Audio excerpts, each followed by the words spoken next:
কেউ যদি আপনাকে বলে যে চলো আজ টয়লেটে খেতে যাই, তাহলে কি আপনি অবাক হবেন? ভাবুন তো, আপনি ঢুকলেন একটি রেস্টুরেন্টে, ওয়েটার আপনাকে নিয়ে গিয়ে বসতে দিল একটি হাই কমোডে, এমনকি আপনাকে খাবার পরিবেশনও করা হলো কমোডের মধ্যেই, তাহলে আপনার কেমন লাগবে? খাবার খাওয়া মানে শুধু ক্ষুধা নিবারণ নয়, এটা এখন এক ধরনের অভিজ্ঞতা, স্টাইল, এমনকি সাহসিকতা পর্যন্ত। আর সেই সাহসিকতারই চূড়ান্ত রূপ দিয়েছে এক অভিনব রেস্টুরেন্ট। এখানে বিষয়টা শুধু খাবার নয়, আছে টয়লেট থিমের এক বিস্ময়কর জগৎ।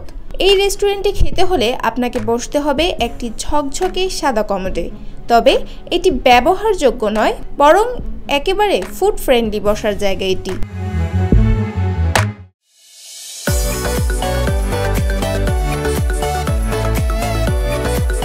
দেখলেই মনে হবে কোনো বিলাসবহুল বাথরুম মিউজিয়ামে চলে এসেছেন। সাদা সোনালি কমোড, দেওয়ালে শাওয়ার হেড ঝুলছে সাজসজ্জা হিসেবে, লাইটগুলো হেয়ার ড্রায়ার আকারে। খাবার পরিবেশনের স্টাইলও চমকপ্রদ।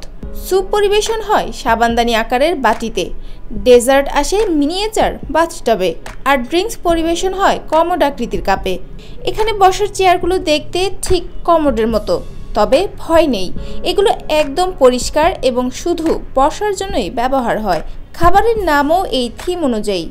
চকলেট আইসক্রিম পরিবেশন করা হয় এমনভাবে যেন দেখতে বেশ রিয়েলিস্টিকও বটে। আজব এই রেস্টুরেন্টটির দেখা পাবেন আমেরিকার লস অ্যাঞ্জেলসের ম্যাজিক রেস্টরুম ক্যাফেতে। এখানে কমোডে বসে কমোড আকৃতির প্লেটে খাবার খেতে হয়, এমনকি যারা একটু বসে বিশ্রাম নিতে চান তাদের বসার ব্যবস্থাও রয়েছে ঠিক কমোডের আদলে তৈরি করা চেয়ারে।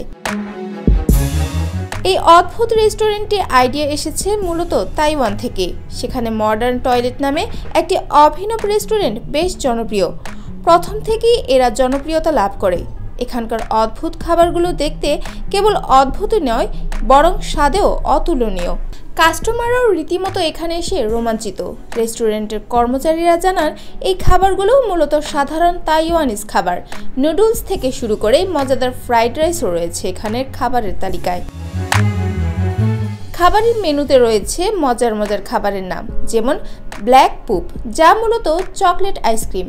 এতে রয়েছে চকলেট সিরাপ সহ নানা উপকরণ। এছাড়া নানা ডেজার্টও পাওয়া যায় এখানে। তবে এত জনপ্রিয় হলেও নেটিজেনরা বেশ কিছু নেতিবাচক মন্তব্য করেছেন এই রেস্টুরেন্ট নিয়ে। অনেকেই বলেন খাওয়ার সময় এই ঠাট্টা মোটেও ঠিক নয়। এছাড়া অনেকে আইডিয়াটিকে বিকৃত মানসিকতার লক্ষণ বলে জানিয়েছেন।